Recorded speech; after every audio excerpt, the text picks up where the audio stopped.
Welcome to Tippcast by Nanina Guardian.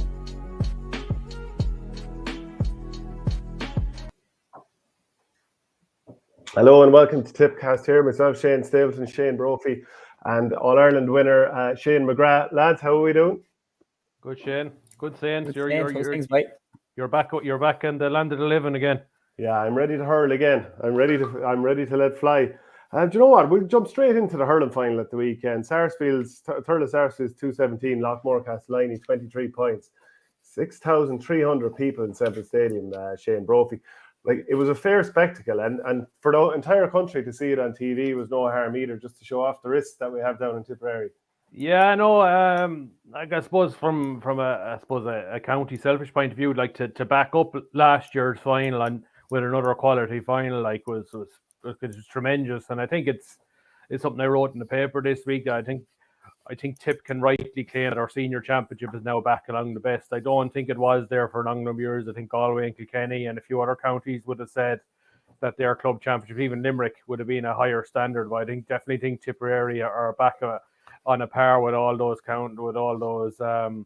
county championships. Like I in terms of hurling, I don't think it was as good as last year's final, but I thought in terms of just the engrossing nature of the game, I thought it probably maybe went above the Killadang and Loughmore final. And look, I think a draw was a fitting result. But I suppose reflecting on the game, I think Sarsfields would be more relieved to get a second chance, because I think more of their players didn't play up to scratch on the day than Loughmore's did. Yeah, Shane, what do you think? Like, I mean, first of all, were you disgusted that there wasn't extra time? And also the quality. We know last year it was the sun was splitting the rocks during that game, so that allowed it to be probably a more open game, whereas this was, it was good weather for November, but obviously it's still November. Like, so what were your thoughts on that? Shane McGrath, I think it's just the joys of global warming there at the moment, lads, isn't it? Like that you're probably going to get better weather for a game in November than you probably will in February or March. And the stadium, sure, like you see it there, it is in some nick. It is a credit to Paddy Green, he obviously was above in the capital there with G for a good while, Saints. But I mean, the job he's done, and all the grounds people have done in the stadium, it's looking unbelievable there at the moment, and it's like a carpet to play on in the middle of November. Do I think there should have been extra time? I personally think there should have been, just for the simple fact that Loughmore are still involved in the football, and regardless, I think most club lads, you're in limbo there on the Monday, aren't you, after a county final when it's a draw, like no more so when it's a draw in an All-Ireland final. You just don't know whether you're coming or going. Like, do you go out? Do you have the few drinks? What do you do? Things like that. So I think as a player, I'd prefer it to be finished on the day as a player. Maybe some fans, maybe you don't agree, but I just think it should be done on the day. Penalties would be an awful way to win or to lose a county final, or even maybe even to win the county final. I think if it can be done in extra time, so be it. But yeah, I'd prefer to have seen the play in the day. I think it's a testament to the game, maybe the way the game was refed as well by Conor O'Dwyer. I personally thought Conor did a very good job on the day. I know a lot of controversy about the sideline thing, but look, there's none of us perfect. But I think it's a testament to the way he refed the game, and that was a fairly intense game. There was a lot of hard hits, and there was not one yellow card in the whole game, and obviously there wasn't a red card. So I just think, I think Conor now, Fergal is probably has been the benchmark, I suppose, to be fair, of referees and Tip there for a while. I think Conor dialed in himself absolutely no harm at all there on Sunday with the way he refed the game, the way he let it flow. And as you were saying, lads, great to see it on telly. And I think because of Conor's reffing, I think it added to the spectacle of there was ferocious hits going in there, no more so than even on Paddy Creedon at the end. 2-3 hits, could have been a free either way for Loughmore or Thurles. And then, we get a draw at full time. But, absolutely brilliant game. And I think epitomised everything that's good about our club championship at the moment. Like, yeah, I agree with you on that one for sure about Conor O'Dwyer. I thought he swallowed the whistle for the most part, and it kind of stood to the game. Shane Brophy, my read of it was that Loughmore were shooting themselves in the foot for the first 20 minutes, half hour of this game, hitting wides from 100 yards, hitting the ball straight down Ronan Maher's throat so often. And obviously, the goal was a mistake. As far as I'm concerned, it was a mistake from Aidan McGrath. I don't want to be too hard on the man. He's a converted goalkeeper, but the full back is holding out Dennis Maher. You have to come out and catch that ball when it's at its height. he waited, the flick goes in. Second goal, obviously, Joey Hennessy slips, and from then on, Aidan makes a good save, and what can you do? Dennis finishes it to the net, so fair play to Dennis there. But once Loughmore settled down and started working the ball and started taking their points and got John McGrath into the game, to me, it kind of looked like they were just completely bossing the game. And you came away from it wondering, well, like, if you didn't have Paddy Maher, Rona Maher, and that full forward line with Thurles Stars, they're kind of struggling a small bit for lads to really step up. The Steakums did okay, but to be honest, like, to me, Loughmore just seemed to have an awful lot more all over the field once they settled down. Well, I think they did. And I think if you graded each quarter, you'd say Loughmore won 3 of them and Thurles won 1 of them. But I suppose Thurles did the most damage in the first quarter, 2-6 to 4 points. And I thought the nature of the goals, like, I think both of them in other circumstances wouldn't have been scored. Like, I think the long ball in, I think maybe Joey Hennessy could have held out Dennis Maher a bit more to give Aidan McGrath a bit more time. And the second one, Joey Hennessy was just unlucky to lose his footing, and Aidan McGrath made a great save. And I think he momentarily slipped trying to get back up, because I suppose I thought maybe he could have got to the ball first, but then got up and stuck it away. But like after that, like, I suppose once Loughmore got the 3 points before half time to get it back from 7-4, I said we've game on here, because I thought it was similar to the Borris-Lee match where I suppose Loughmore fell behind, but they just managed to stay on their coattails, and you just knew they were just working their way into it. And I just thought that third quarter was unreal. And the start of the fourth, I think I put a comment on Twitter at the time, Loughmore were relentless. They just chased everything. Anytime a Thurles man had the ball, they just got around them. I think Thurles only won 3 frees in the second half. Like, I think that's a compliment to Loughmore's the discipline of their defending. Like, they didn't conceive cheap frees. Look, I think Aidan McCormick only scored 1 free in the second half. Like, the other was from a 65. Like, they were very, very disciplined. You mentioned the first half. I thought tactically they withdrew Noel McGrath and John McGrath a little bit more under the puck outs, and it sort of freed up Kieran Connolly more. And once they got him going, Loughmore really got into the game. They got that bit of they got their engine room going, like him. So he was very, very good. I thought Thomas McGrath was very solid. Tommy Maher, right half back. Like, I thought they got their matchups pretty well. Like Liam McGrath, I suppose we saw the value of him compared when he wasn't there to last year. I thought he had a super match as well. So look, I thought that if you were in Loughmore, the more I think about it, I know this is going to bring back bad memories for Shane McGrath. That this match reminds me of the 2014 All-Ireland final, where you come out of it thinking Loughmore in a great place, but you think Kilkenny that day probably had more scope for improvement after the first day. And that's why I think Thurles probably will be the more relieved for the replay than maybe Loughmore. And that's not taking into account the football final next weekend. I don't know. Can you hear me? Yeah, Shane, do you want to take up that point? Or? I'm not sure. Maybe Shane is frozen there at the minute. I think, I'd agree. I think with the thing with replays is, and even talking to people about during the week, about the county final like that. I suppose the team that wins the replay is probably the team that learned the most from the first day. Like, and I'm sure you'd probably agree with that too, lads. And I would tend to agree that Thurles probably might learn a little bit more about where they're going to match up lads, or where they're going to play lads on the pitch.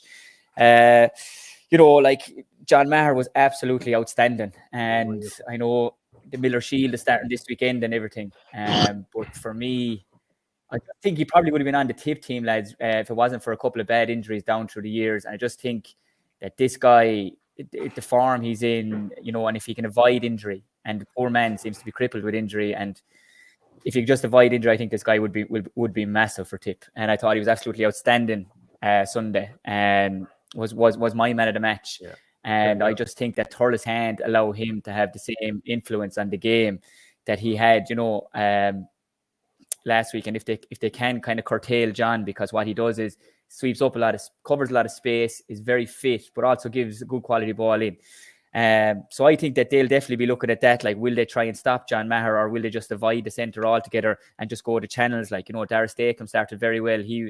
I think he's a great talent, one for the future. Will they try and try and get, maybe would they try and get Paddy out in the 60 for a little while to try and curtail John, but I suppose then he's very effective inside Paddy Creedon, like. So I think they'll definitely look at them. I don't think Ronan was 100%, although he did some great things. His leg looked to be heavily strapped, and I believe he was carrying some form of a dead leg from the week before. So, Ronan will have another 2 weeks rest. I think Ronan will have a bigger influence on the game. I thought Paddy was very solid. Stephen Cahill, while he got on a lot of ball, we normally see him, getting on the score sheet a bit more than what he does. So I think we'll see a bigger game from him as well. And as you said, about Aidan McCormick as well, you could see him with a different role the next day as well, because, Tommy, I thought Thomas McGrath did a really good job there as well. So I think Thurles will definitely look at their matchups, and there might be a bit of a change the next day. But I suppose the famous Loughmore saying, lads, is, Loughmore never bet, as they say, and they really are never bet. And I just don't know what the secret is down there, because you could go down there with all the sports science in the world, and you could go down there with all the Caroline Curds in the world and everything, but and I'd love to know, lads, what it is, because I'd be very jealous of what they have, like, from a relatively small place, but they seem to have a culture embedded in them that they'll never give up, and that the club is number one no matter what. And the fact I think they have 3 adult teams this year hurling is just a testament to what it is. No more so than we have in Kildangan and North Tip, not a huge area, but 2 senior teams. But I just think Loughmore year in, year out to be in the hurling and the football. I just love to know what it is down there. I'd love to sit in on the players' meeting down there or something and just see what their secret is, because I don't know if it is kind of tactically what it is, but it just seems to be that they're willing to do whatever they have to do to win the game. And look, but to go back to what you're saying, I do feel Thurles will definitely improve in a few sectors of the field for the next day, and maybe change up their matchups. Mark Down will have a good look at it, won't he? Like, but lads, doesn't it disprove this myth that you're playing 15, 16 weeks, and like all they're doing is playing matches at the weekend? I'd say during the week training is very, very light now. It's just about rest and recovery. And sure, like we all the best thing about playing when we were growing up was playing the matches rather than training. Like, and it's hard to know. Look, I thought they were as strong at the end as they were at the beginning of that match. Maybe I actually argue you could say they've been actually sluggish at the start of matches. Maybe that's where the games are catching up with them. But the longer they go on, the fresher and the stronger they get. Yeah, sure. It's only if injuries come in that they're really going to be in trouble. Otherwise, they're probably loving all the matches. Like, I agree on a lot of the points, but like John Maher, and this is a bit like Dan McCormick with Bursley, absolutely brilliant at getting on the ball, which everyone's sweeper / centre back should be brilliant at doing. That's what they're there for. And in many ways, they're released to let their man go so that they can sweep. But I thought the problem with the first half is too often he was putting it straight down on top of Ronan Maher, not having that consideration with the ball. And that was one of the reasons, along with the shooting from 100 yards that Brian McGrath was guilty of, that Kieran Connolly was guilty of. I thought that this is why they put themselves under so much pressure and ended up 8 points down throughout the game. So if they can actually steady down from the start, and if Brian McGrath can deliver the ball in, and like what a great performance he had for a lad who was only just back from the broken thumb.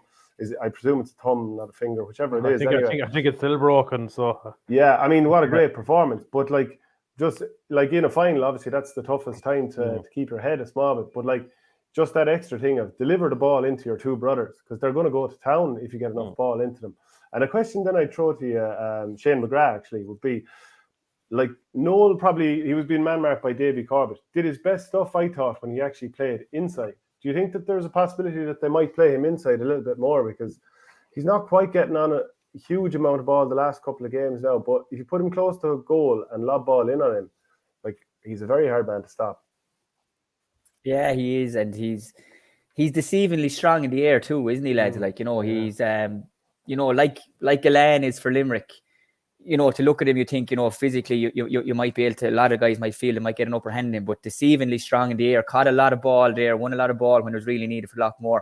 I suppose the thing about putting him in, is it easier for Thurles to cut off the space in front of him? Like, he's so influential when he is on the ball, but his hurling brain is so good. I think you could get lots out of him inside there, and who would you put in there with him? I suppose if you'd rarely see Noel and John in the full forward line. If it's not working out, they might switch. Like say it didn't work out, John wasn't getting on a lot of ball against G Saint, so they brought him out the field, and he gets that worldly of a point when he dispossesses Conor Kenny out around the middle of the field, and Noel is a bit further in. So I don't think Loughmore can afford to have Noel and John in there, because realistically, like, who's going to maybe win ball in the half forward line for him? But maybe Noel and a Liam McGrath, or Noel and an Evan Sweeney type character could work well for him. If Noel does go in there, Paddy probably would end up picking him up. So, do you cancel out his influence? I think the Noel's best position for Loughmore personally is just a kind of do what you want, Noel. Just do play. You have a number on your back. It was number number 12 last day, and I just feel him roaming around, getting on ball, picking off passes, getting a couple of scores from 40-50 yards plus, for me personally is where he's at his most influential for Loughmore. John can be inside, but I think Evan Sweeney, while he's not the most physical guy, people forget maybe that Evan is actually 37 as well. He works so hard for the team. Tries to turn lads over, chips in with a couple of points as well. Kieran McGrath came on, got his scores as well. Two very influential and experienced guys to have. But to get back to your question, where's Noel's best place for Loughmore? I think wherever Noel wants to be himself, because he's just such a good reader of the game, is for me his best position for Loughmore, Shane. Yeah, I'd agree with you. I think there's a scenario where Loughmore could think that John and Noel and Neiman, that their better ball players need to actually be out around the 40 or around the middle of the field, and that maybe you could get away with maybe having Evan Sweeney and Ed Connolly maybe being the two lads inside. Because I think if you go back through the scores last weekend, I'd say most of them were created or scored probably 40, 50, 60 yards from goal, and that maybe where that their football know-how comes into, like you saw the way I think Liam McGrath's beautiful flick into Noel, I think, for the equalising point with about 10 minutes ago. Like they're so good in confined spaces, and I suppose to have that probably from the football where you just can't get caught in possession, and you got to move it on very, very quickly. You have that split second to make a decision and move the ball on. So like I wouldn't feel you need one of John or Noel inside for an awful lot of game. Maybe for brief periods, but I'd agree with Shane McGrath. I think John and Noel's impact on Loughmore is best the further out from goal, because they're probably going to get an awful lot on more ball inside you, depending on the delivery of the ball coming in. Yeah, but a couple of times it was hung into Noel. I thought he was brilliant at it. And Ed Connolly butchered 2 goal chances. Ian Tracy didn't have a good game either. Like, they need to get as much as they can. And like I would be kind of a mind that John McGrath is doing his best stuff a little bit out the field. I wonder will we see Nicky Cahill pick him up from the get-go the next day, because that seems to be what Sars were doing towards the end of the game. I think I was going to throw it out there, like with Sars, Sars have been pretty firm in their decision that Pádraig is 3 and Ronan at 6. Like, I just wonder, would they abandon that for the replay and go man marking and get them on key players on the opposition rather than manning the central roles? So I thought Loughmore, particularly in the second half, kept the ball away from the two of them pretty well. Yeah, I don't know. Can you put Ronan Maher, because he's such a good hurler, as a man marker? I wouldn't personally, anyway. I just think Ronan has to hurl. I think David Corbett and Jack Derby are two good lads that are physically fit enough, and that they could do a better man marking job, maybe, at trying to tie up a Noel or trying to tie up a John. Mickey, like, he's doing great stuff in midfield for him. Like, would he have to sacrifice? Would Mark Dowling feel he has to sacrifice his game and just mark John for the whole day the next day? But John Dinn could be moving around so much that Mickey Cahill might be wrecked. Like, he might be wrecked after 40-45 minutes, and he might have to come off. Like, so look, for me, I would never have Ronan Maher man marking someone. Paddy is different because he's at 3. Whoever's going to be in there, Paddy will just be on the D, and Paddy will pick up whoever's around that area. Not officially a man marking job, but for me, I wouldn't have Ronan Maher man marking someone. I'd let him hurl. I'd be asking maybe David Corbett or as he said, maybe drop Mickey back to try and curtail John.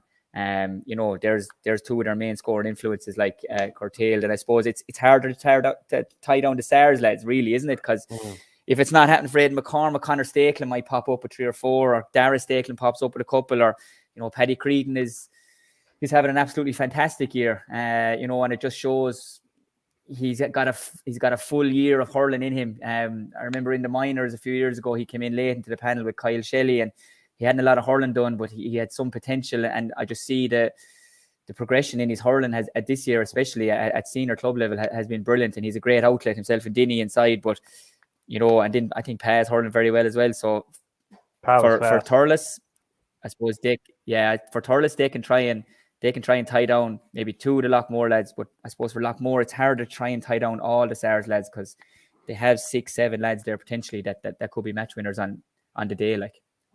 Yeah, commenting from Paul Tierney, I think those short puckouts may well be cut out by Loughmore the next day. Mistake that only led to a point panic stations. Shane, was John Ryan injured for this game, Shane Brophy? I didn't.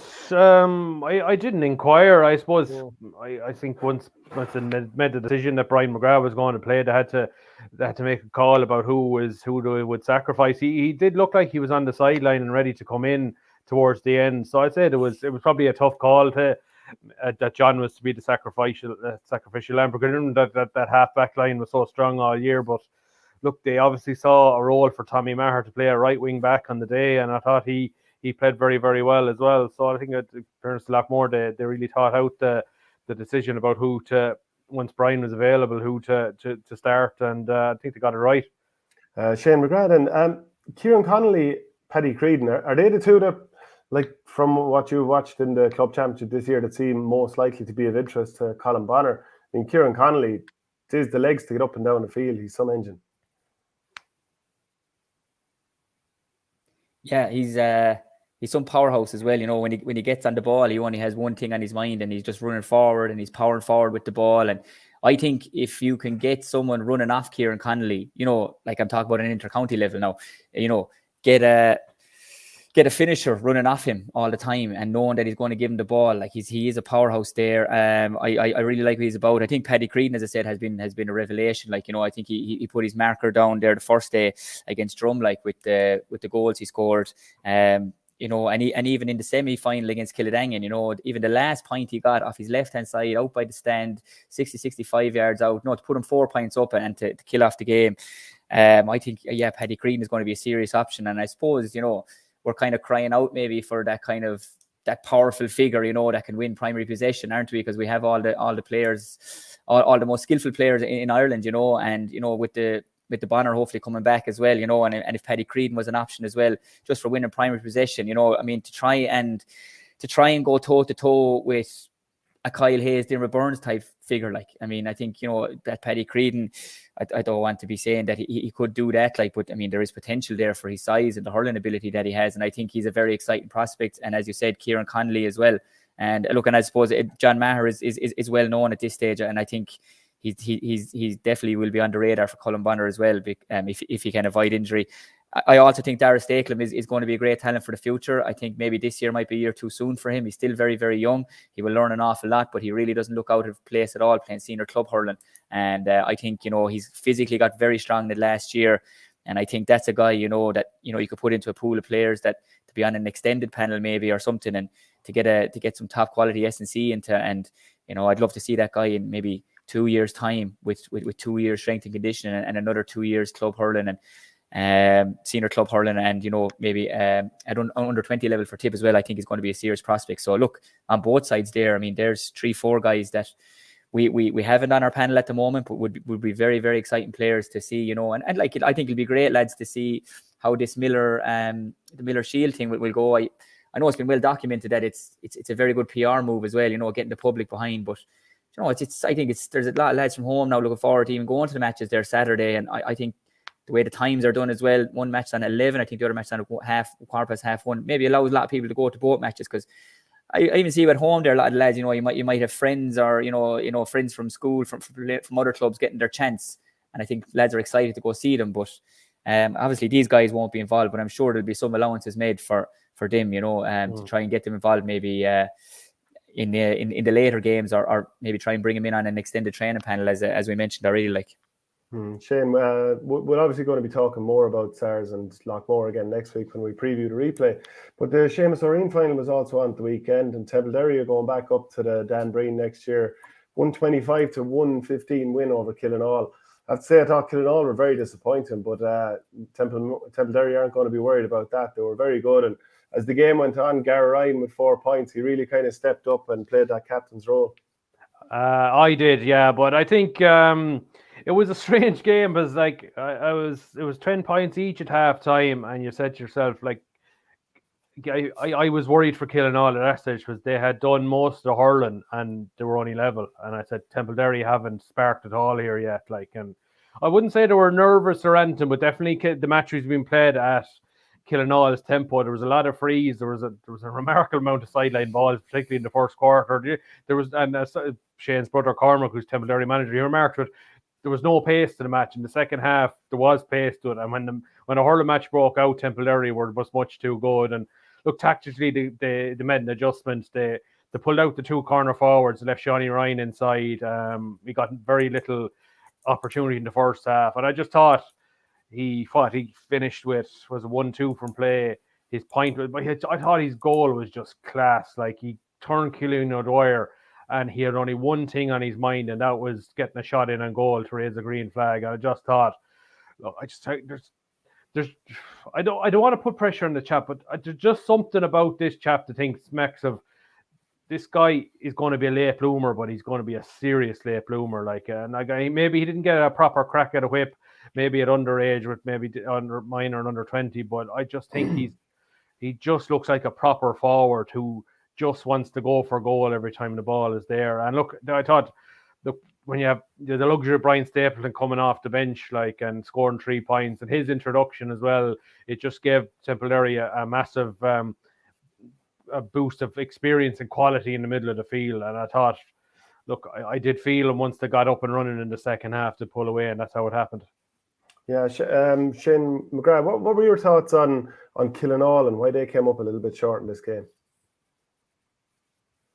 I just feel the best team in the Seamus Arena this year won the Seamus Arena in my opinion, Shane. And I agree totally with Shane Brophy saying there. I think, just talking to Cormac, about it too, there was a lot of nerves there in the first half from everyone. I think from both sets of players, and I think from the ref as well. It was a big game for the ref as well. But it was so stop start. It was just real kind of.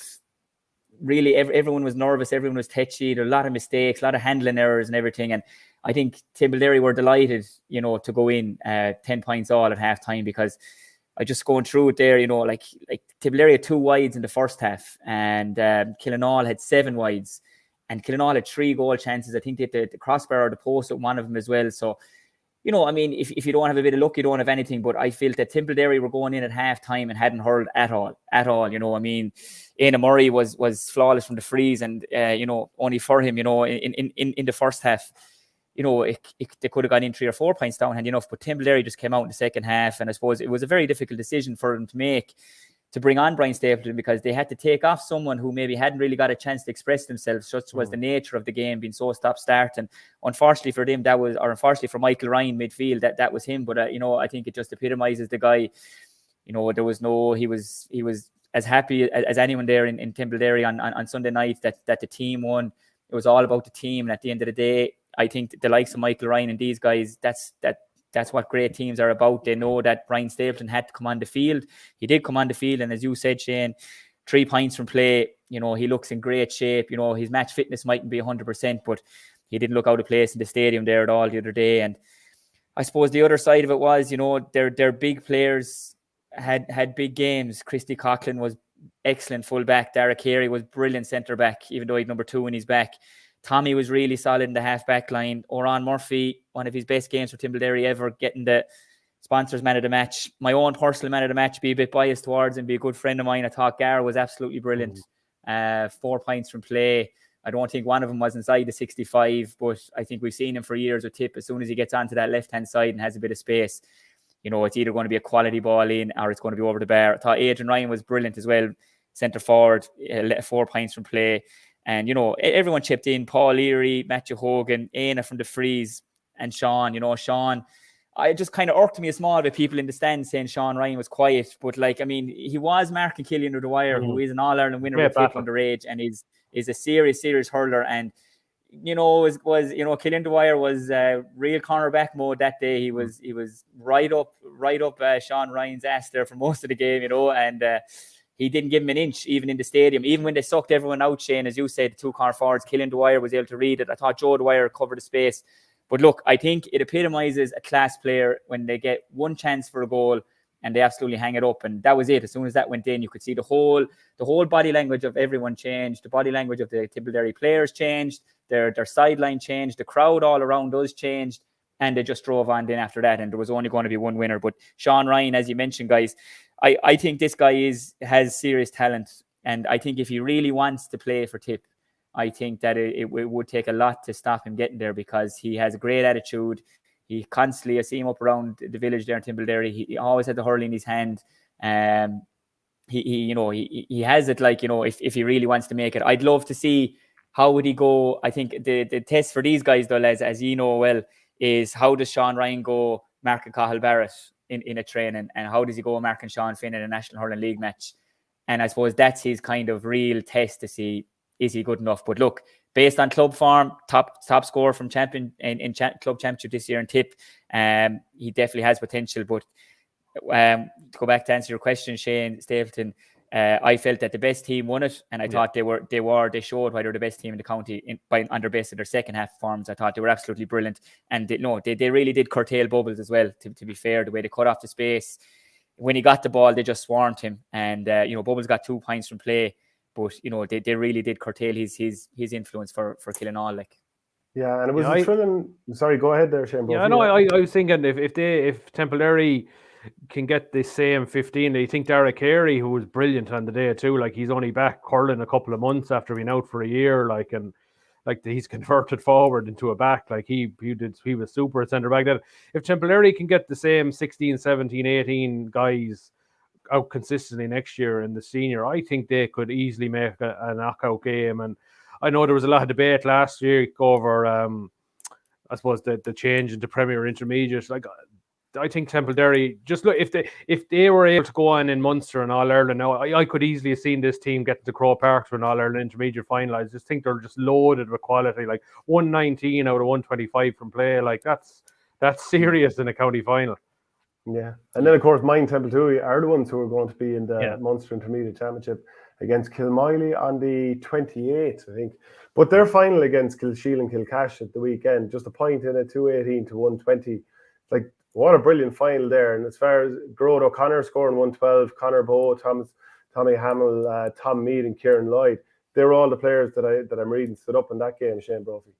Yeah, I didn't get to see an awful lot of it, but I suppose like they're no more than maybe Temple have been in the Oreen. I suppose mine Temple too. You were the nearly men in intermediate for the last couple of years, and like I think they were deserving winners. I know they hit a lot of wides in the game and they were hanging on for a finish, but I suppose look, they got the big players standing up on the day. The Gerard O'Connors, the Conor Bowes, I think the Tom Meads, they had massive games as well. So I know Shane McGrath would be more familiar with the two sides, and I'm sure maybe from a Ballinhinch point of view, you're probably glad to see mine Temple Tootie out of the way, because they really have been very, very strong the last few years. Yeah, mine Temple Tootie gone, and then sure Laura come down. So we're just thrilled, you know. It's look, like what can you say? Like I look, I suppose mine Temple Tootie have set the standard, you know. Maybe the intermediate doesn't get the coverage, you know, and I totally understand that. Like, I mean, like you've Liam McCarthy and you've Joe McDonough, and then the next level down. That's where you're talking to make people clear about maybe why he doesn't get the coverage. That's just the way it is. And if you want to get more coverage, no more so than, you know, what kind of gets to me is, people are giving out its renamed Premier Intermediate, and they're like, we're not senior club and all this. But sure, look, if you want to be a senior club, win the Premier Intermediate. Yeah. And then you're Dan Breen, and then rightly so, you're a top 16 team. And I'm all for the Premier Intermediate, because I think if Tipperary were to go on to represent Tip at intermediate level this year, I think they take serious beating. I think mine Tipperary are a very, very good intermediate team. I do think they will take beating. But at the end of the day, I mean, the reason that Tipperary haven't been doing well in Intermediate Club Championship is statistically speaking, the team that represents us at intermediate level in Munster and All-Ireland Championship is the 32nd or 33rd best team in the county. Whereas now, if it's Premier Intermediate, you could be talking about maybe the 12th or 13th best team in the county. And that's why the Corks and Kilkennys and the Galways of this world are going on and winning intermediate titles year in, year out because of that. And I'm all for that. To go back to Mind Table 2E, they have set the standard for a long time now with intermediate hurling. They have a very, very strong team. They're a very balanced team. Having Garrod involved with the senior panel, it really, just from my own personal experience, like you're playing a senior inter-county level, and if you can have a Garrod O'Connor or even a Mark Kehoe for Kilsheelan, you're being exposed to the top defenders or the top attacking forwards in the country, and then you come down to intermediate level. It's very hard for a club at intermediate level to try and curtail someone who is a top inter-county senior star. We really struggle against Kilsheelan. We got a lesson off him. I only speak personally, about Mark Kehoe trying to run around him around the field after him. He's a top player. And you have a likes of a Paul Maher and Bill Maher, and you can afford to have them in your half back line intermediate level. You have a serious team. But in Mind Table 2, we have that and more. And I think, as you said, Shane, rightly so, I think in Conor Bowe and Garrod O'Connor, you've two forwards who most intermediate club teams don't have two defenders or can't sacrifice two defenders, try and curtail them. And they really did step up when needed most. Garrod, especially, I suppose, the other day, I think he scored 112 and I think 1-4. That was from play in a county final. I'm not sure what the conditions were like for the game. It was very blustery, maybe a bit of rain. Pretty good were they? So, in my opinion, in the county final this year, you had the two best teams in the county playing in the county final. I think Kilsheelan will take massive confidence from it. They'll be very, very down and out this week and maybe for the next couple of weeks. But I think they will feel that they are every bit good enough to win it. And then look, I suppose your own club, Shane, are coming down. They were just decimated with injury this year. And anybody who knows about Laura and about the club, they know that you're missing a few of your key guys that you will have back next year. And look, I do feel you are going to take serious beating, but I do think Kilsheelan are going to be a team that are going to be thereabouts to step up to Premier Intermediate next year. But if I was to just put a question to you quickly, lads, I am not sure on this. Do the winners of the intermediate club next year now, will they represent Tip in the junior club championship at Munster and All-Ireland level if they were to win it, or what's the story there? Not at the moment, because I think there's it's this ridiculous thing. Munster bylaws are different than the Leinster bylaws. The Dublin Senior B champions can play in the Leinster Intermediate because the Leinster bylaws allow, but the Munster bylaws state that you have to have the word intermediate in your competition for... The way it's happened the last few years in Dublin anyway, was that the Senior B team played off with the intermediate team after the county championships to see who went through, making it even more convoluted. That was definitely the case there about 2 or 3 years ago anyway, before the... I think for the moment it'll still be the junior champions, but I wouldn't be surprised if the next thing will be for it'll be, I suppose, the intermediate champions, or I suppose the tier 3 competition winners to go into the Munster Junior, But I just like to throw it out to you, lads. I think we've all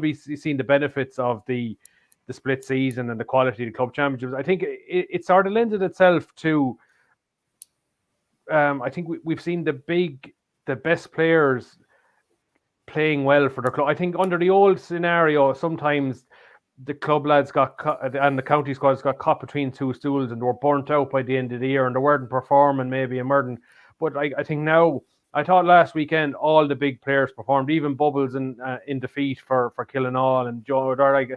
I just thought, I think that the quality of the club championships is being helped by the split season, and the best players are able to turn their focus to their club when they're finished with their inter-county season.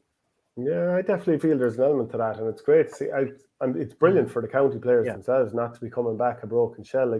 Shane McGrath, I'm sure it was tough for you to come back and try and pick it up for Ballynahinch after a long, hard season with Tip, where everything in your life was probably directed towards trying to win the Liam McCarthy, and then you're supposed to lead the charge again for the next crew in Ballynahinch.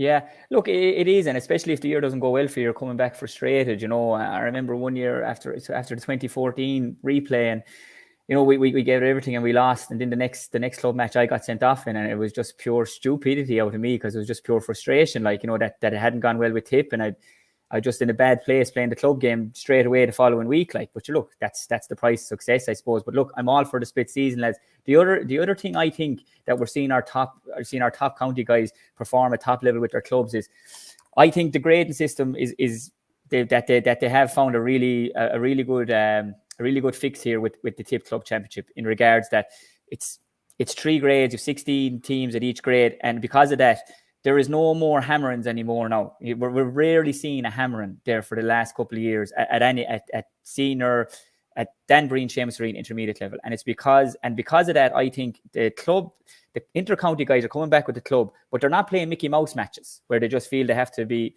they can float around the field. I think because of the standard of the games, the inter-county guys know they have to be at the top of their game. They're putting everything into the game. I think with the groups of 4, I think it's brilliant, because I think I think it's a great idea with the winners v winners in the second match as well. And it means that there's so much to play for in the last day. So I think that because of the way the thing is graded now, 16 teams in each of them, it's a top quality match 9 times out of 10. And I think that the inter-county guy knows he has to be on the top of his game because of the standard of opposition, and secondly, because of the danger that you might not even qualify. I mean, look how many teams went out because of a score difference, or because one team scored more than them or the other. You know, take the Seamus Marine with was it Portrue, Shane Brophy and St. Mary's, that they didn't go through because they had scored more points than the other team had scored, and Cashel as well. So I think that's a big thing as well, that the inter-county guys are coming back with the clubs in top level matches all the time, and it's only going to make them better club players as a result of it. Like, yeah, we're going to bring Conor O'Dwyer, Tip football chairman, on in a minute. But just a final thing on the hurling. The Tip junior final was on. Skeheenarinky beat Holy Cross Ballycahill 19 points to 12, scoring the last 10 points of the game, I think, in the final quarter of the game. Like Conor Sweeney, county footballer, he stepped up with 3. Tomas Vaughan and sub Mikey Maher as well, they got a couple each. So great win there for Skeheenarinky, Shane Brophy. Yeah, it's like no disrespect to Holy Cross, but it's great to see a pure junior club winning that championship and coming up to intermediate. And like, I suppose it's one to go down the record books. Which club lost 2 county finals in the same grade in the space of 4 months? And that's Holy Cross. They lost the late 2020 final to Arravale, I think, in late June, early July, and they lost to get back to the final was an achievement itself, but to lose it again is tough for them. But I suppose great for a small club like Skeheen down there in the Tip Cork border there, and to win a county championship. And I suppose no more than ourselves in Lorraine and Ballynahinch, there's a chance we'll meet them in the county intermediate championship next year. Okay, Shane, any thoughts on that one before we let you go? I'm not sure if you saw any. Yeah, I suppose. Look. No, like just the Skeheenarinky thing, I suppose that Ballynahinch, when they had their bit of success with junior in the 90s, Skeheenarinky was a team they often came across. Would have a draw for the Skeheenarinky lads as well. Used to go down and play handball down in Ballyporeen, Skeheenarinky, with a guy called Eddie Corbett when I was younger. So look, and we had Dara Brennan on the minors a couple of years ago. I think he's a great talent. So look, I agree with what Shane said. Look, their first team means an awful lot to the place. I'm not 100% sure on the history of the club. You know, when's the last time maybe that they were intermediate? But I think, you know, it'll be great for hurling down around there. And look, as Shane said, look, Ballynahinch or Laura could easily play them next year, and you know, we look forward to that. And you know, fair play to them for getting up intermediate. Great stuff there from Shane McGrath as ever. Look, we'll be chatting to you again in the future. Really appreciate you joining us there. Some great insights. All right, lads. Thanks a million. Okay, Shane, we'll bring in Conor O'Dwyer now, Tipperary football chairman. Conor, how are you doing? Not bad, guys. And yourselves? Good stuff. We've been gorging on the hurling there for the last while, but big football final coming this weekend. Loughmore Castleiney, obviously double jobbing at the moment. They're going to be playing 17 weeks in a row as a minimum, up against Clonmel, who are going for 3 in a row. What way are you starting to lean towards with this final? I think the bookies have commercials favoured, and I think in most people's eyes, I think that's a reflection. You know, they have, I think, nearly 10 on the Tip senior football panel. So yeah, any day commercials take the field over the last couple of years, they'll be favourites. But you know, having said that, they were a reasonably warm favourites last year too, and it's a game that Loughmore certainly could have and perhaps even should have won. You know, I think there was a point in it. Quinlivan's goal obviously was, you know, in the last couple of minutes, turned the game. Other than that, it looked like Loughmore had it. You know, and the previous year actually, and that was a cracking game. previous year was actually even better. Again, the semi-final in Borlahan, and again, Loughmore looked like they had that game, and I don't know, was it a point or two, was extremely close, So I think Yeah, went extra time, I think, that one. Did actually, Shane. Yeah, it just struck me. I was listening to three Shanes talking. I'm right in saying that in the last few minutes. It's rather unusual, I guess. I didn't think of a popular name, but there you go.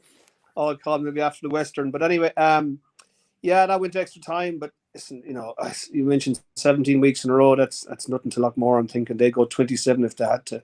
So yeah, you'd say commercials have the talent, but everyone thought that last year. But last year was a superb game of football. I know the hurling county final was top class last year as well. But the football final, not to be there, you would have missed out on a great occasion. And hopefully we get something similar. But I'd say commercials gnarly, but for Loughmore, wouldn't surprise me at all. I think they're 15 senior football county final. An amazing club, no doubt about it, and hopefully a cracking game.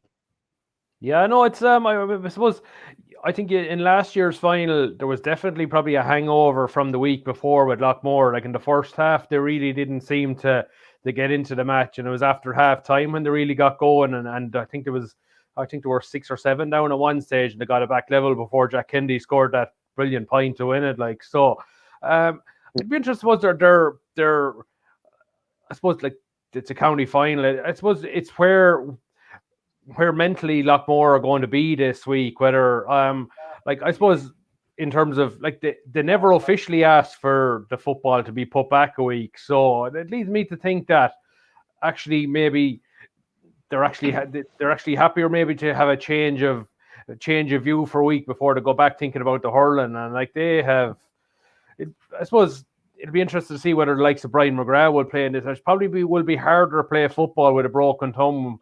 Maybe I suppose it's off his probably hand pass in hand. He probably wouldn't be able to get away with it in this game. And maybe if there's one eye on the hurling, if anybody with a niggle, will they be maybe held back or anything? So I think that would be the interesting thing from a Loughmore perspective on Sunday, Conor. Yeah. I'd be surprised if Brian McGrath plays. To be all right, I think to play football would be a little bit more difficult, But they're an amazing crowd. I remember, Shane, we played them a couple of years ago in a mid-senior football final. And bear in mind all the mid-senior football finals that Loughmore have won over the last 50 years, probably about 45 out of 50, I guess. And, their hunger to win that, we were 5 or 6 points up at half-time, and they were going crazy in the sideline. And their hunger to win that day was amazing, So it doesn't matter to Loughmore what game it is. They're used to playing week in, week out. They're used to changing from one code to the next. So, I give them every chance. What they're very good at, and this is noticeable particularly, I thought, against Mile Rovers, their decision making is excellent. I'd say probably commercials have more talent, but Loughmore's decision making is excellent. They don't shoot unless they have an 80% chance of scoring. They're brilliant at taking the ball into the tackle, recycling it, winning frees. John McGrath really is the master of that. Last year in the county final, he was superb. And it epitomises what Loughmore do best, is carry the ball into tackle, but they don't cough it up, or if they do, very, very few times. And they do not shoot unless they have a 75 or 80% chance. And they did that against Mile Rovers. Eventually, the cornerback came over and punched the ball over the bar. They know how to play football. They know how to play it. And they've all, difference in Loughmore, maybe in likes of ourselves who are trying to get up there, other dual clubs that, since the oldest guy in that team, since he started playing adult football, he was playing senior football. They're playing senior football day in, day out, and they're just all used to playing a certain style. But a fabulous club, and everybody thinks that. But what they do show, and again, I'd be biased in this, guys, but they do show that football and hurling can live side by side without being to the detriment of either code. I think Loughmore proved that. And no doubt, I'd say hurling is a slightly different game. I'm guessing they spend majority of their training is done for hurling, perhaps, but they show that one certainly doesn't knock the other, and they do that brilliantly, And I think they're, from a football perspective, I think they're a lesson to all clubs. If you're a young guy in Loughmore, Castlelady, and some other clubs are the same now, you get a chance to be as good as you want to be at whatever code you pick, and from that point of view, it's great to see him do so well. Yeah, Shane Brophy, I'm just looking at the records there, and if you go back to the 90s, Clonmel were losing a few finals, but they haven't lost one since 1999. They've won all 6 that they've contested since then. So they're a team that know how to get across the line in the big games. They do, and I think that they're in the middle of probably a golden generation of like all that underage talent. You have the Quinlivens, you have the three Kennedys, you have Kevin Fahey. It's great to see Ian Fahey coming back on the scene again. He's just been crippled with injuries the last few years, and I think no more than Sean Ryan in hurling. I think Sean O'Connor is going to be the next big thing in tip football. He has everything. He can score. He's ruthless in front of it, and he's big and he's strong. I love that part about him. I just thought if you go back to that Munster under-20 final this year, like you could see he was a man among he was a man among a lot of maybe chaps on the Tipperary team, but you could see the senior football pedigree in him. And look, I thought in the semi-final against Brackens he was excellent, and he's for 20 years of age. He's nearly, I don't agree with me, Conor. He's their go-to forward in that forward line. Yeah, he's very talented. You're right, Shane. The Munster final, I thought he really stood up, and he's very good free trigger. Even though he's a funny style of kicking frees, actually. So his laces through the ball, as opposed to maybe hits him with his instep. But yeah, I thought that day he was superb, and I think he'll be playing senior football at Tip for many years. But you're right, commercials have talent and they've got pace. They pace all over the pitch. If this game was in Cashel or Borlan, or any regional centre, my money be on more. When it's on the stadium, marginally, I'd say commercials maybe have that bit more pace all over the field. But I'd say Loughmore been there before and they know how to close teams down. But yeah, commercials are a talented bunch. I think it's 10 they have or had during the senior football panel, and that's a fair contribution from any one outfit. And they have a history of winning, and they're a team that, at the start of the year, I'd say they're certainly looking towards the county final, but even looking beyond that, I think. And they have a very strong management team in place. They had a really strong intermediate team this year, surprisingly well beaten in the end, actually. But I saw their second team win a Division 2 league final, senior Division 2 league final. They won it slowing down, to be honest with you. They look really talented. I was surprised their second team didn't go on maybe further in the intermediate championship. So they have the resources, as you said, Shane, they've been very strong underage in recent years. They have the playing population, obviously, but they're very well organised. They have some really top guys involved, and they won't lack for hunger. They're going for 3 in a row. I think commercials last did it 3 in a row in the 50s or 60s, I think. So they won't lack for hunger. So I think it's going to be interesting. Yeah, and I suppose in the year they lost the great Jack McNamara, their president, was it John or Jack? I can't remember. He's and I suppose like that'll be an incentive for them to go on and win it as well. And I'm sure, look, it's a big day. Like three in a row are never they're hard earned. And I'm sure for you as chairman of the football board, like to have a double header final. And I suppose you have the intermediate final, Drummond Inch against Grange Mochler. And I suppose we had 12 months ago where we had the Munster final falling on a bloody Sunday weekend. Literally, this year we have Grange Mochler playing on the day Mick Hogan was killed in a county final at intermediate level. Like it's sort of, if you were worried and if you were Drummond Inch, you would think the stars are aligning against you this Sunday. Yeah, obviously it's a huge day for them. I've seen them play in a couple of finals now in recent years. There's a 2 or 3 and they've won them all. They won minor, was it 2 years ago, the under-21, the start of this year, and they have a lot of football and talent. They're improving in junior hurling as well. And they have speed and they have pace and they have scoring forwards. And, you can just imagine, Shane, the outpouring of emotion if they do get over the line, because they're a club obviously with a strong football heritage. Never mind Michael Hogan. Aside from that, they have a strong football heritage. The whole Michael Hogan thing certainly adds a bit to it. So you can just imagine the outpouring of emotion if they do win. But Drum are no mean football outfit. Again, if this was played, I think at a regional venue, I'd be fancying Drum, to be honest with you. They won the semi-final easily. They're big, strong outfit. Any senior team that gets a bit of time to play football, particularly at intermediate grade, they're going to make progress. You're even seeing now you have Nina in a junior B final, you have Ballina in a junior A final.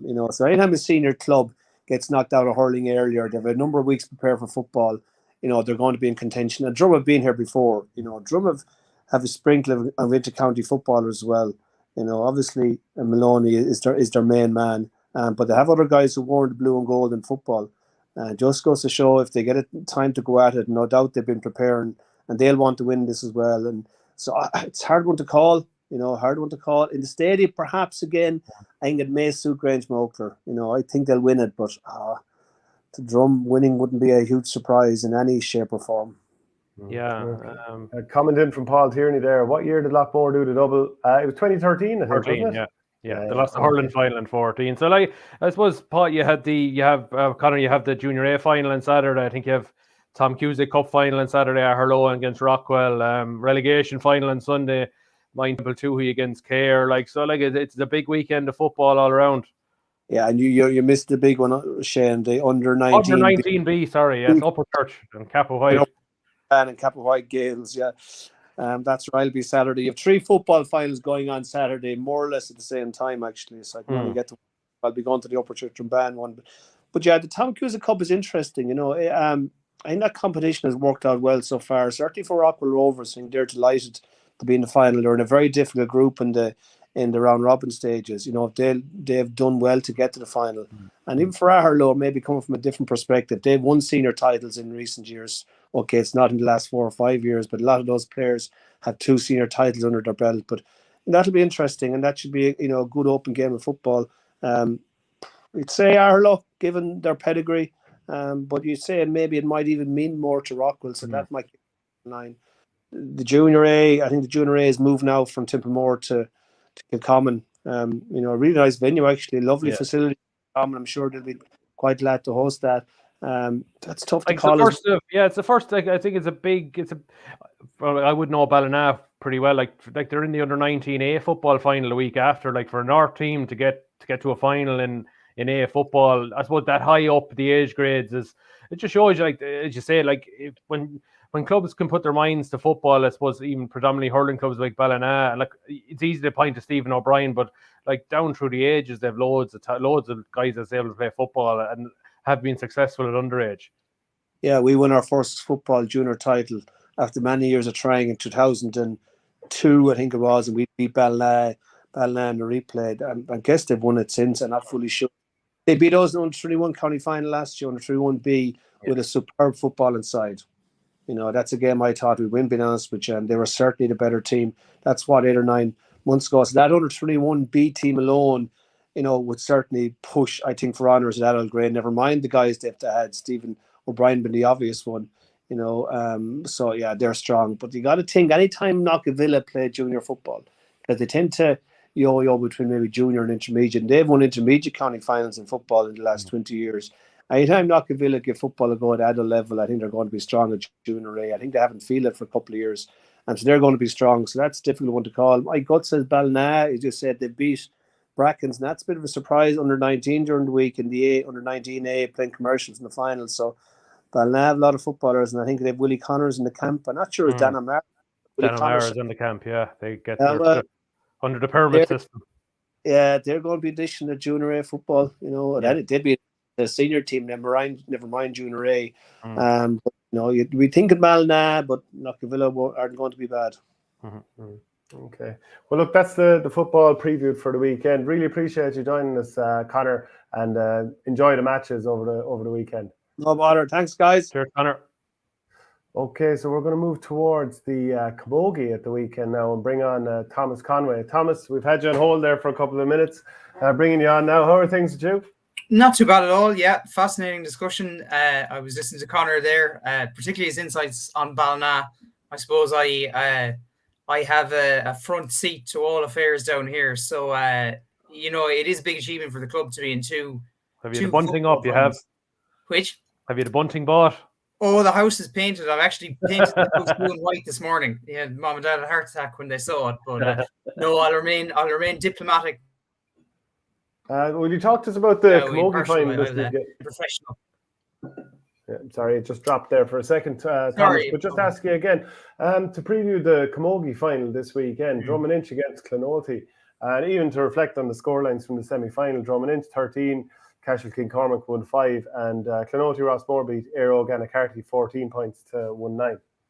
Yeah, well, I was at the Clonothy game down on Dundrum, and it was kind of a bizarre affair in that Clonothy were convincingly the better side, and they were a couple of points ahead with the clock ticking towards additional time, and it was Here there was going to be a bit of injuries prior to that, but there was actually 14 minutes played, and they were very nearly caught. Anacarty very nearly snuck up on them, but they just escaped in the end. Now I kind of thought it was a little bit, it was probably complacency at the end of the game. I don't think it reflected their overall performance. I think they're a strong side. And a real, huge work ethic, play really intelligent camogie, great self-awareness, great awareness of each other, particularly in the forward line. Coit Tavan is obviously the marquee forward and she does most of the scoring, but they've shaped their game plan around her, which I find really interesting. They work exceptionally hard to generate a lot of frees, and that's a tactic that has really worked for them this year because they're also significantly understrength. They're missing a few players Friday, Quirk, so I mean, they've remolded their game this year. But then I look at Drum and Inch and I see the firepower they have. I was just running through the team sheet in the semi-final there. Aoife McGrath in midfield. They have an incredibly strong half back line, and they will be crucial. Their ball supply, their delivery is going to be... I think the game will be won effectively in the middle third, but I think Drum and Inch will win that battle. Clonalty should put it up to them, and I anticipate a strong performance, but I think this it's definitely Drum's to lose. Would you go along with that, Shane? Yeah, I think so. I think Drum, they're going for 3 in a row, and it's a repeat of last year's final. It's Drum have been very, very consistent all year. I think the only match they lost was to Anacarty. I believe in the group stage match, Drum won with a bit to spare.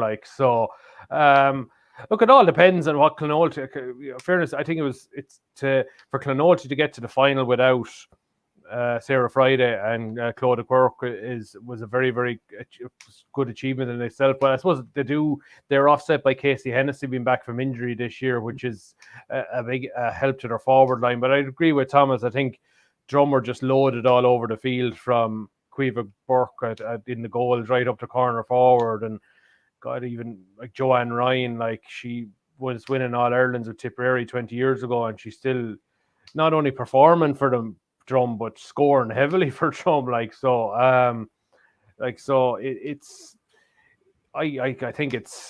I'd agree with Thomas. It's Drum's to lose, but I think it's, in terms of an occasion, I think it'll be a cracking final on Saturday. And I just think I was driving on the way to Semple Stadium last Sunday, and I was passing by the rag when the intermediate final was on, Knockavilla and Shannon Rovers, and the crowd in there was massive. I think it just goes to show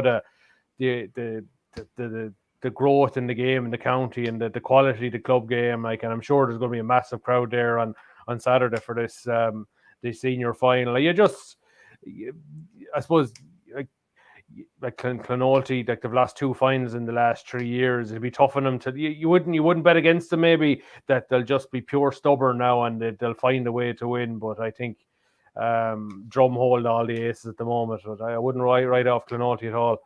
Yeah, the Junior B final is on as well. Laura and McCarthy Burris, Shane. Yeah, it's 10:30 on Sunday morning, so that's an early start. I'm loath to try and remember. I think Laura might have lost 5, if not 6, Junior B finals in the last 10 years, last 6 or 7 years. They've lost to Ballina, they've lost to who else have they? They've lost to Killerowan, they've lost to St. Rita's a Feather. I think 4 years ago, they lost after a replay in the Junior B final to Knockavilla Kickhams, who are now senior. And they won the intermediate final pulling away last weekend again.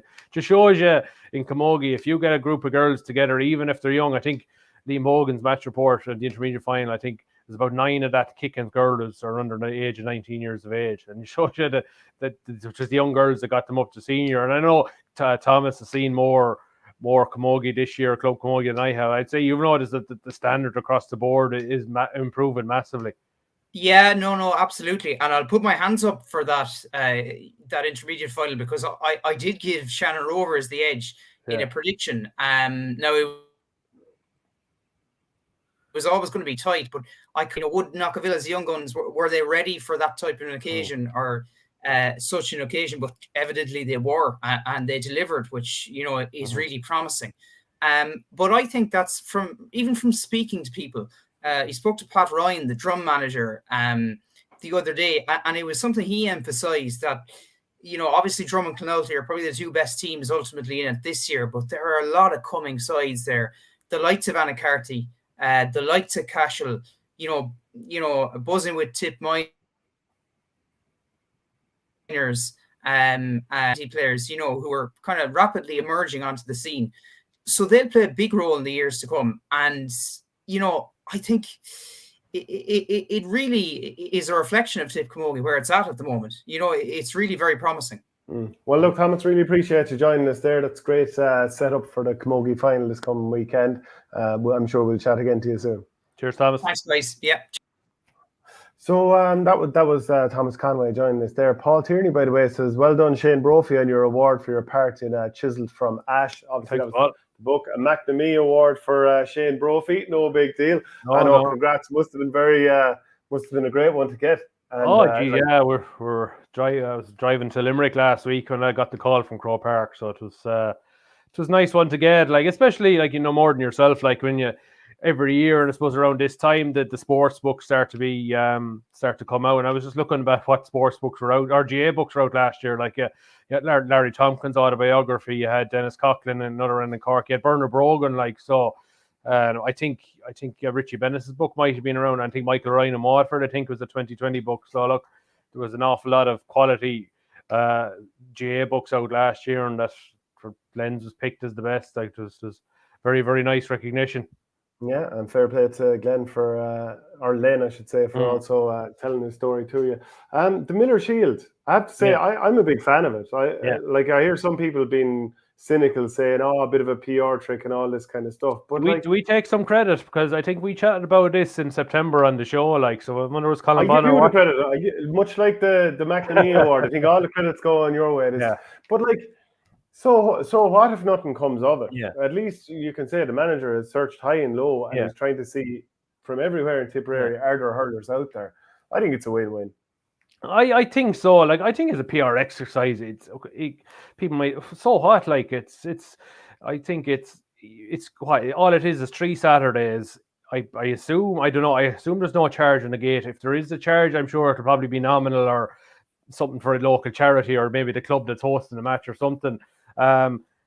If this wasn't going on, Colm and the selectors would be pulling lads in for trials in Dr. Morris Park behind closed doors. So look, this is open to the public.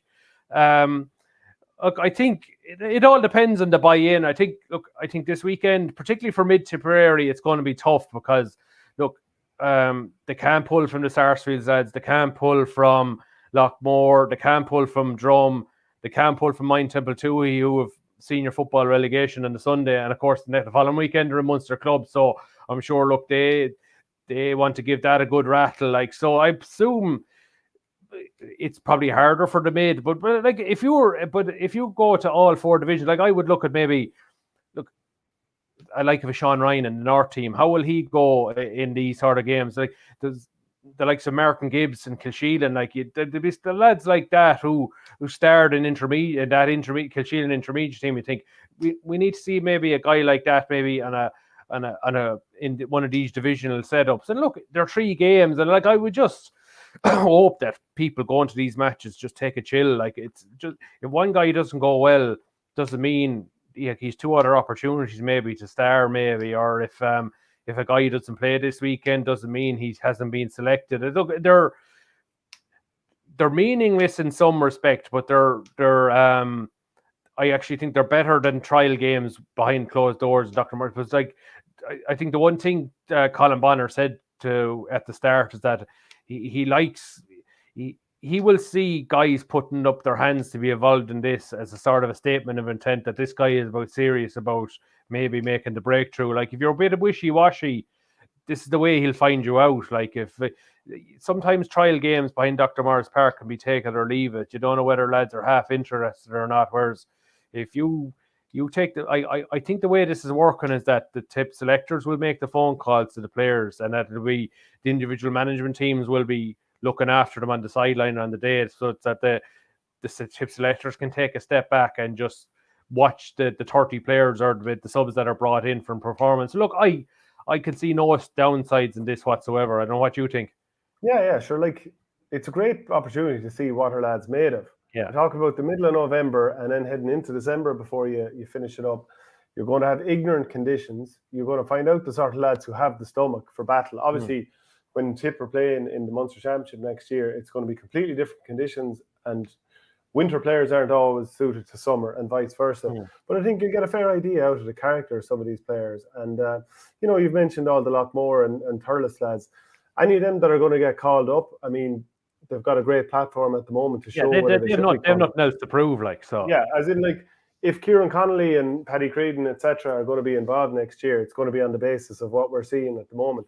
So why not cast the net far and wide, and let's see what these lads are made of, and better again that they're going to be doing it in front of a crowd. So, behind closed doors, you can kind of get away with things to some degree, or maybe, you'll score a point or two, and the right person who's picking the team might think, geez, he was a great lad.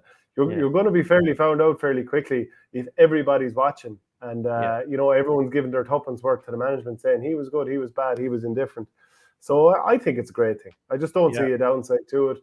Some people might find it a parlour trick or whatever, but why not? I was actually talking to Ryan O'Dwyer there during the week on the show on Our Game, and he was saying that he would have a slight worry, as a Cashel King Cormac man himself, of the Tipperary public maybe quickly turning on Colin Bonner if things didn't go well from the get-go. Would that be any concern of yours?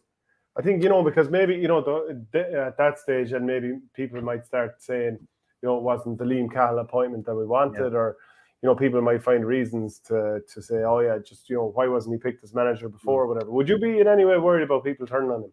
I suppose it's Tipperary. I suppose it's a demanding county. I think he'll be given I think he has to be given leeway because, look, I think we accept, like, we don't want that word transition, but there has to be an element of it. I know Liam will expect that to come the first round of the championship next year, that when Tipperary go down to Walsh Park, there'll be no excuses if they don't win. Like, it won't be because he's in his first year or there's a few lads making their debuts. Like, they will be expected to go down and win. So, look, I don't think so. I'd be surprised if, look, unless things went really badly next year and the performance level fell off a cliff, I think that's the only way he'd be under pressure. Like, but okay, you think in the National League next year, they're in the easier side of the groupings if we're to go and what we think is coming. So there probably will be a bit greater scope maybe for experimentation than maybe when you're playing the likes of Antrim again or Offaly. But then you don't want to be losing those games either. We saw what happened to Clare the first round, or Wexford was the Clare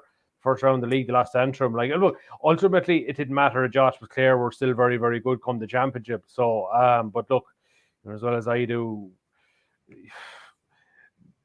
what losses are not tolerated here, yourself, like, so.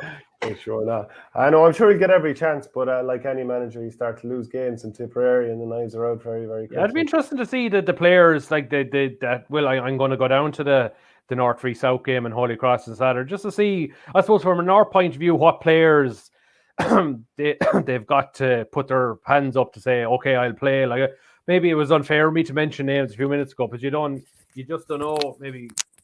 Maybe somebody's You'll have your Sean Ryan flag with you. Yeah, but who has their, like, I would have, there'd be a few names across different clubs, I think, that they're worth to go, but sure, you don't know, maybe the person's circumstances might allow them to commit or anything like that. But, like, there will be a few faces I'd be hoping to see, maybe, if not starting Togged, or if they don't play it this weekend, they'll play in the 2 matches after that. So, look, I think it's more of an observation thing, really, rather than, I'd be one of those now, like, if somebody burns it up on Saturday, it doesn't mean he's the finished article. Like, I think you've got to maybe a minimum 2, if not 3 performances to properly judge a guy whether he's good or not. Plus, it's on slower ground too. When come next summer, it's on the faster sub. I'd say definitely think in terms of Bonner will be looking for certain things off players. I think this weekend will be a bit of who's committed and who's willing to put their name forward and play hurling in the depths of November and December, and maybe seeing who has the stomach for the fight. Yeah, and sure, look, we'll look forward to chatting about it next week and let us know how the North East South one got on. Right, thanks very much, Shane. Enjoy the football club final at the weekend. Yeah, sure, we'll chat next week.